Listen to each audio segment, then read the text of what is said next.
ஆன்மீகம் சேனல் நேயர்களுக்கு எனது அன்பின் வணக்கம். இன்றைய பதிவு பிரசித்தி பெற்ற திருவிடைமருதூர் மகாலிங்க சுவாமி திருக்கோவில். இந்த திருக்கோவில் இந்த இடத்துல தான் பிரம்மபுத்தி தோஷத்தை நிவர்த்தி செய்யக்கூடிய ஒரு இடம். இந்த திருக்கோவில் வசிஷ்ட முனிவர், முருகர் போன்றவர்கள் இங்கு உள்ள சிவனை பூஜித்த ஒரு ஸ்தலம்.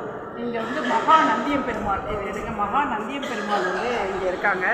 இதுக்கு முன்னாடி உள்ள திருக்கோவிலினுடைய தீர்த்தத்துக்கு பெயர் காருண்ய தீர்த்தம் என்று பெயர்.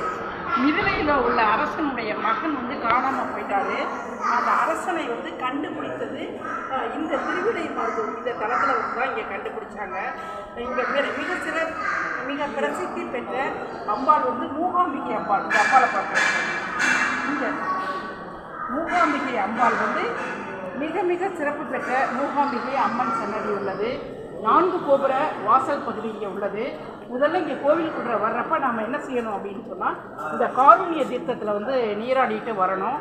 வந்த பிறகு இங்கே முன்புறம் இரட்டை விநாயகர் இருக்காங்க. இந்த இரட்டை விநாயகரை வழிபாடு செய்துட்டு உள்ளார சிவன் அம்பாளை பூஜை செய்துவிட்டு எதிரே தெரிகிற மூகாம்பிகையை வழிபாடு செய்துவிட்டு நம் எந்த கோபுர வாசலின் வழியாகவும் நாம் திரும்பி வெளியில் போயிடலாம்.